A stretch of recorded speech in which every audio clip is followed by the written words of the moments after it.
বলি শোনো, কখন বুঝতে পারি বলি বলি শোনো। যখন শিবের প্রথম স্ত্রী মারা গেল, নাম ছিল সতী। এই সতী প্রতিনিন্দা শিবে যখন দেহত্যাগ করলেন, মারা গেল, সেই সময় শিব বিশাল রাগান্বিত অন্তরে বসে আছে। বিশাল এমন ভাবে নৃত্য করছে, পৃথিবী একেবারে চিরচৌচির হয়ে যাবে। সেই সময় ভগবান সুদর্শন চক্রকে পাঠিয়ে মায়ের দেহটাকে খন্ড খন্ড করে দিয়েছিল, তাই তো? কটি খন্ড করেছিল? 64টা, 51 খন্ড, যাকে বলা হয় 51 পীঠ। এই 51 খন্ড যখন করে দিয়েছে, সে বিশাল রাগান্বিত অন্তরে বসে আছে। পৃথিবীতে 3টে শোক আছে খুব দারুণ। একটা হচ্ছে স্ত্রী শোক, একটা হচ্ছে পুত্র শোক, আর একটা হচ্ছে ভাতৃ শোক। এই যে মা, ও মা, গল্প করো না, ওদিকে শিবের বউ মরে গেছে, তুমি হাসতেছ।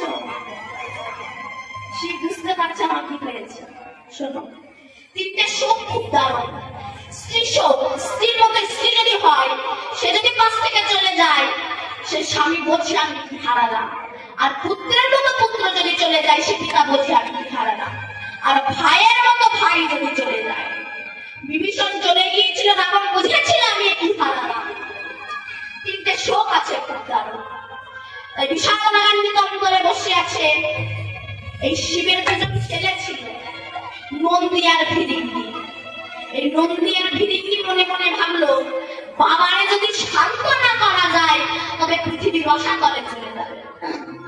এই নন্দী আর ভিরিঙ্গি বাবার কাছে গিয়ে বলেছিল, বাবা, ও বাবা, আমাদের মা নাই। তো যাদের মা নাই তাদের কি মা নাই? বুঝতে পেরেছেন? যাদের মা নাই তাদের কি মা নাই? আমাদের মা। চুপ করে একজন মা বসে।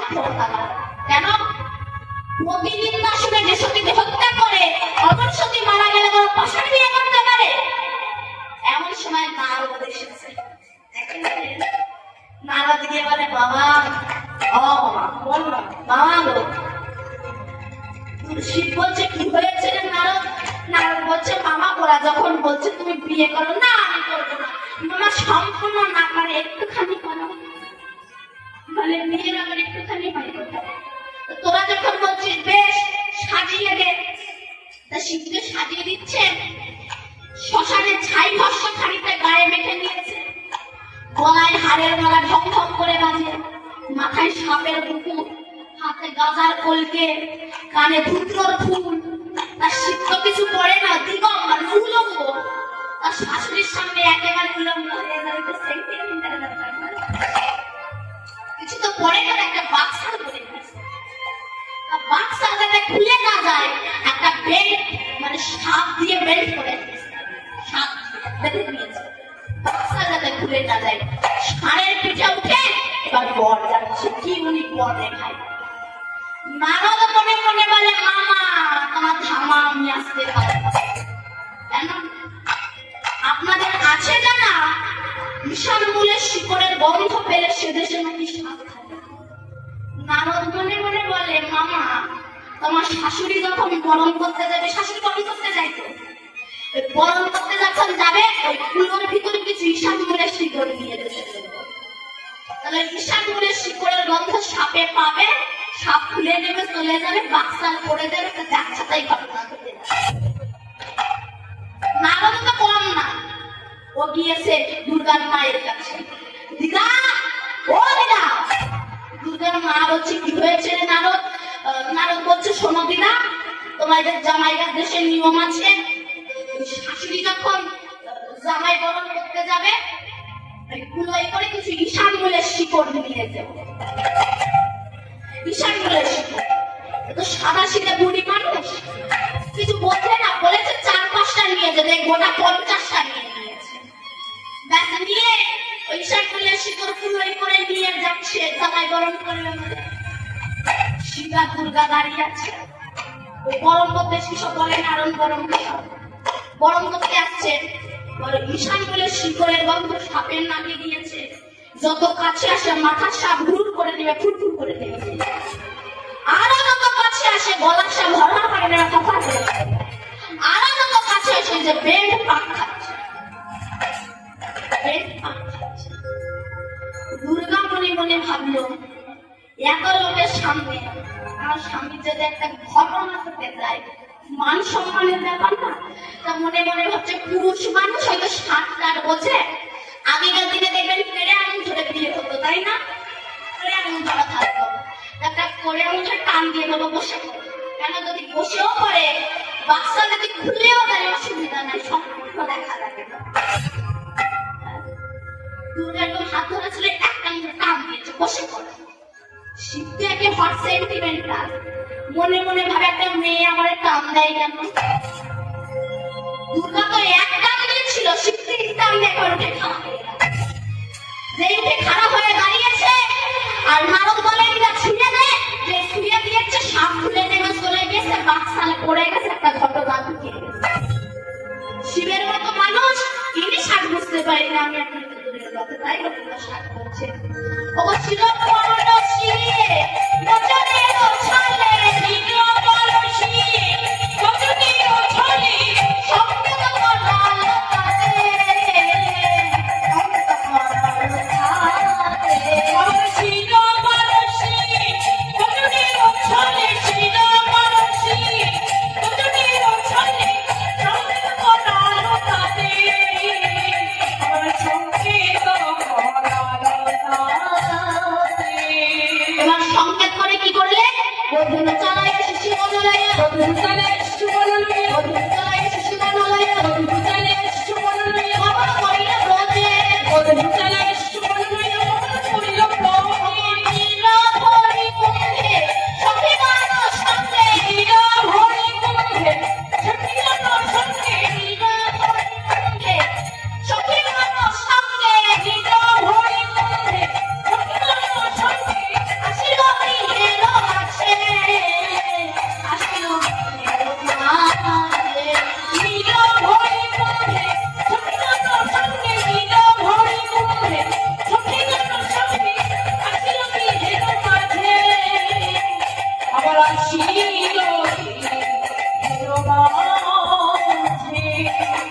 গৃহের মাঝে এসে রাধারানী সখীদের বলছে, সখী কৃষ্ণ আমায় কেশে স্পর্শ করে বলল যেতে, কিন্তু কেশে একটা হয় কেশি ঘাট আর একটা হয় কেশরকুঞ্জ। কোথায় যেতে বলেছে তোর আমায় বলছে।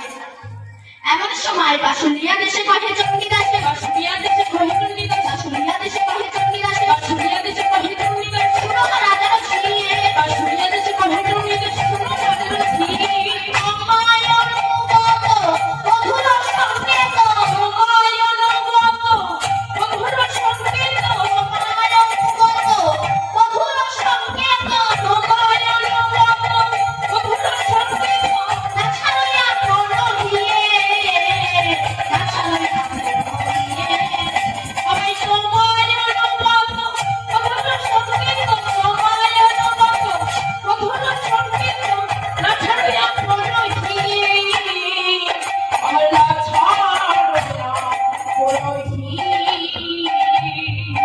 যেতে বলেছে, যেতে বলেছে নাগর তোমার, যেতে বলেছে নাগর তোমার, যেতে বলেছে রাধা কৃষ্ণের মিলন হবে নাগর তোমার, যেতে বলেছে রাধা কৃষ্ণের মিলন হবে, রাধা কৃষ্ণ মিলে যাবে, রাধা কৃষ্ণের মিলন হবে, রাধা কৃষ্ণ মিলে যাবে, রাধা কৃষ্ণের মিলন হবে, রাধা কৃষ্ণ মিলে যাবে, রাধা কৃষ্ণের মিলন হবে।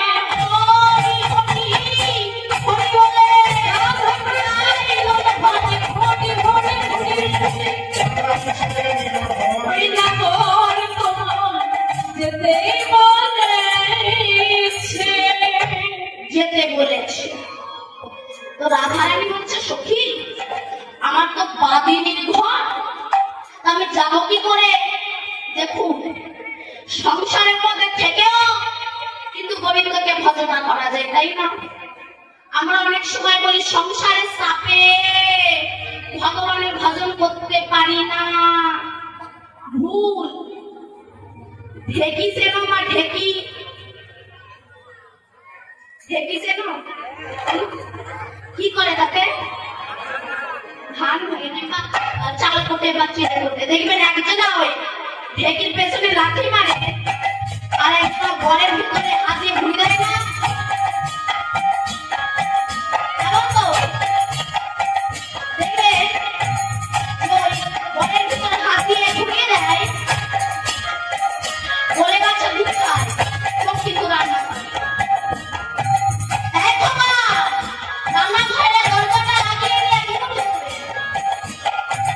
বলে বাচ্চা দুধ খায়, চোখ রান্না করে, সে আর কাঁদে। কিন্তু মনটা কোথায় বলুন তো? মনটা কোথায়? ঘরে। বলে বাচ্চা দুধ খায়, চোখ রান্না ঘরে রয়, ঢেকির কোনায় মন রয়, তাইতে হাত ক্ষতি হলো না ভাই। ওই ঘরের ভিতরে থেকে যদি মন উঠে যেত তবে ঢেকি হাতে পড়ে হাত চুরুন। তেমনি সংসার করো, স্বামী সেবা করো, পুত্র প্রতিপালন করো, মনটা গোবিন্দ চরণে দিয়ে দাও, তাই হরিবল বলে গোবিন্দের সংসারের মধ্যে থেকেও গোবিন্দের ভজন করা যায়। জানে রাবণের ভগ্নী বোন নাম কি তার? শ্রীদেবী, শূর্পণখা। এই শূর্পণখা রামকে দেখে বলেছিল, রাম তুমি কি সুন্দর দেখতে, যদি আমায় বিয়ে করতে কত ভালো হতো। রাম তো অন্তর্যামী, লক্ষণকে ডাক দিয়েছিল, লক্ষণ শুনে যা। লক্ষণ বলছে কি হয়েছে দাদা? তখন রামচন্দ্র বলছে, শোন, ওই যে মেয়ে, ওই যে খুঁটির ধারে আছে, ওই যে খুঁটির ধারে, আর ওইদিকে তাকিয়ে আছে, যা ওর গিয়ে নাক কেটে নিয়ে আয়। তোমারে বলছি না কিন্তু তুমি যেন নাক করো না, নাক কেটে নিয়ে আয়। বলে কেন?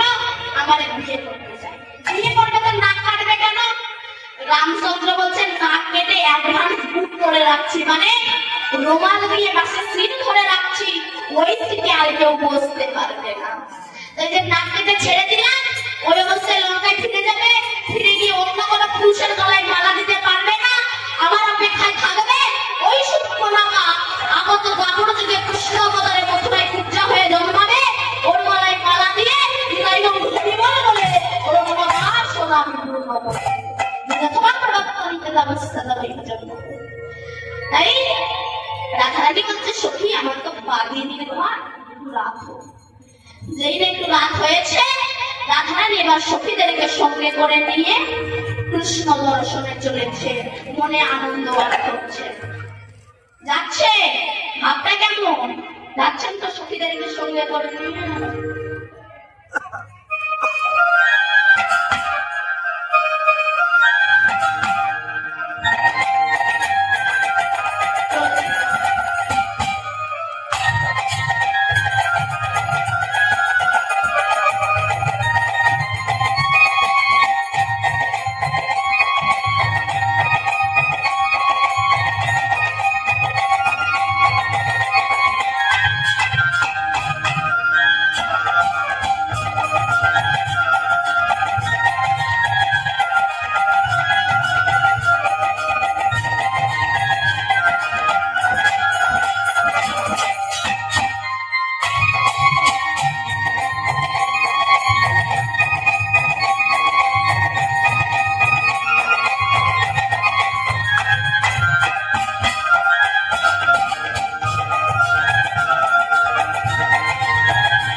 না তপন কাপিত মত কুশঙ্কর শত শত ছেদিয়া ভেদিছে রান্না পায়।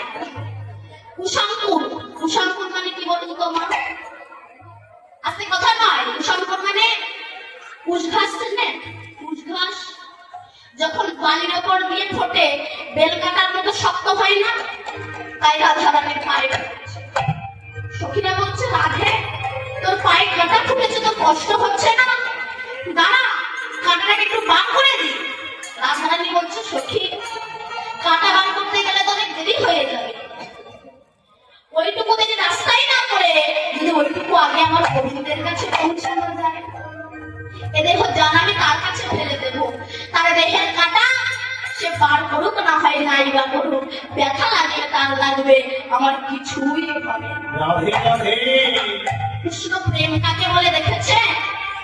আজকাল তো আমরা রাধা কৃষ্ণের প্রেম নিয়ে অপব্যাখ্যা করে যাই।